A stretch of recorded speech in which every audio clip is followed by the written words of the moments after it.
Muscle cars give you power. And you know what else gives you power? Being a subscriber to the Audrain Museum Network. Do it right now. It's easy. Hit that button, the bell icon to be notified when we post new content, and you'll always be here where the power is.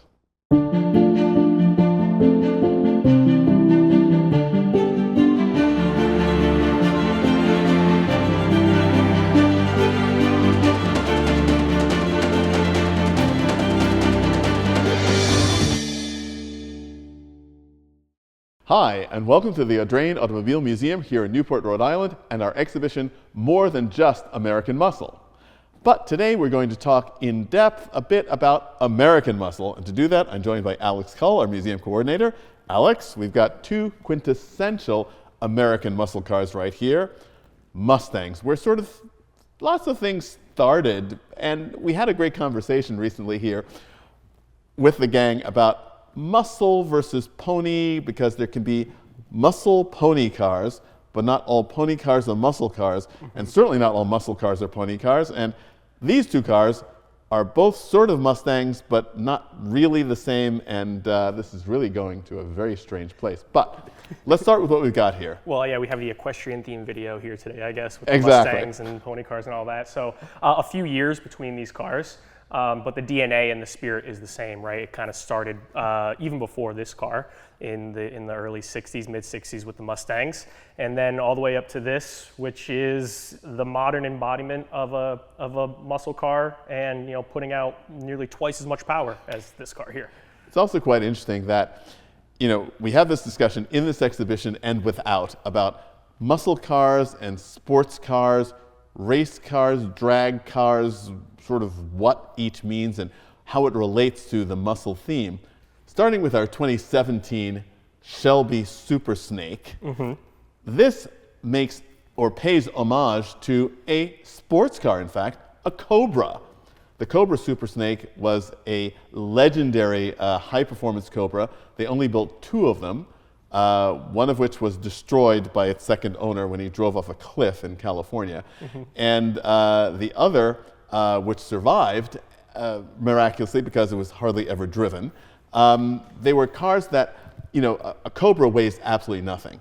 This was a competition for 27 Cobra that had 800 horsepower. Just saying the words just makes me tremble. So, the deliberate choice of the name Super Snake for this anniversary edition Shelby Mustang was obviously something to really put a really firm idea into the minds of consumers what this might be. Exactly, and the Mustang is already an aggressively styled car. This even more so with the different grille, the carbon fiber touches, the special racing stripe is just, it gives it that really, it's going fast even standing still look.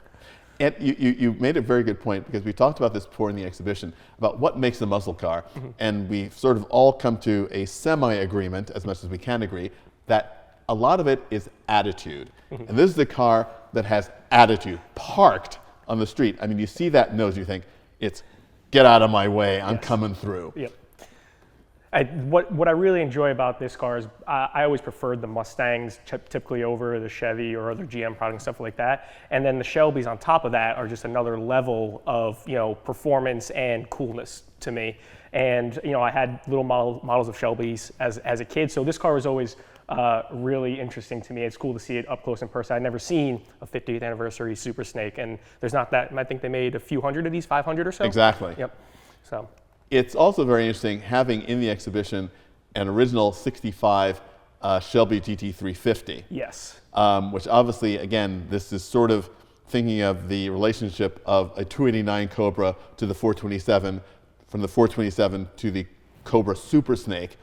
This and the original 1965 Shelby GT share the name Shelby. The attitude is completely different. Yep. And I'll just come out and just say this, I'll probably get into trouble with all of our friends at Ford, who we love. I'm a Ford guy too, just like Alex is. But I really wish they would have done this in Wimbledon white rather than this very stark white. That soft white, I just think makes all the difference in the world. But that's just me, I digress. You have a more keen eye than I do, because it all looks white to me. So. But it's also an interesting thing that the evolution, and we'll talk about this 1970 Boss 429, and we'll see this, that this is a car with massive performance. I mean, something unimaginable back in the 1960s. And yet, the way it's delivered to the road is not at all frightening like the original Super Snake.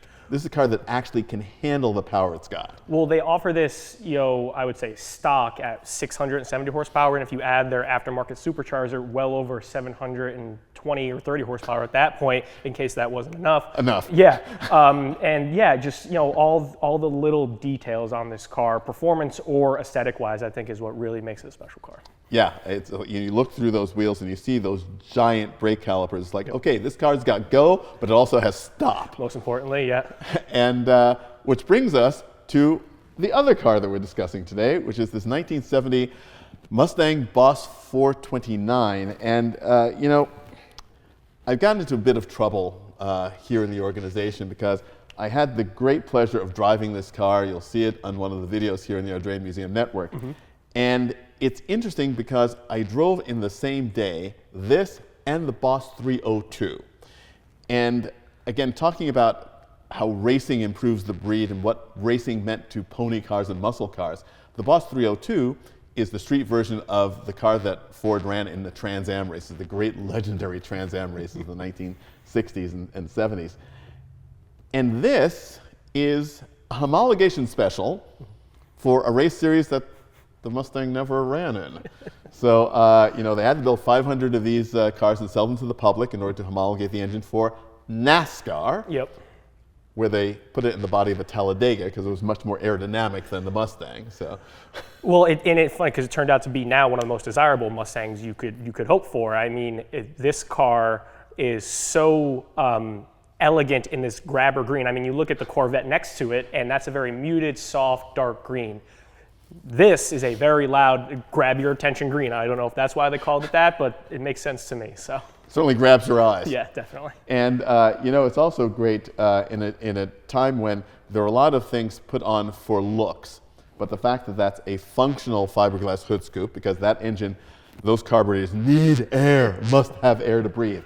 And this car, there's an ad here on the wall of the gallery, which will show you a close-up of later. It's so great. You and I are having a conversation. It was like this chat you're having with your friends at the bar. The guy who builds the car said, we took all the big parts, the motor that the NASCAR boys got that has all of the heavy-duty conrods and crankshaft, and we put the heavy-duty transmission and rear end to make sure it could handle the torque. And of course, we made sure that it could handle, which if you watch the video of me driving it, you might disagree somewhat. This car certainly goes very, very fast, like its modern counterpart in the Super Snake. Stopping is something which eventually happens. But this is a car designed with that big Hurst shifter for the drag strip. Yeah, the only year with the Hurst shifter on this car, too. Exactly. And so it's very interesting that this very desirable, as you pointed out, rare Mustang is homologated for NASCAR, but built for the drag strip. Any excuse to put a big engine in a car, right? Hey, isn't that what muscle cars are all about? So this is a really interesting thing, and the passage of time, I think, has really shown so much how power and delivery of power has changed over the years. This is a car that would frighten men, women, and children when it was brand new. This is a car that entertains. So for that, we should be happy with the progress made in automotive technologies, but there is a rawness about this that you just can't beat. No, yeah, not enough electronics in this car. Some people would argue, maybe too many in this. So. Exactly. I don't even think this has a clock. I'm not sure. Well, thanks for joining us here, and be sure to watch here in the Audrain Museum Network for more videos on this great exhibition and our exhibitions to come. Thanks. Thanks, Alex. Thank you, Donald.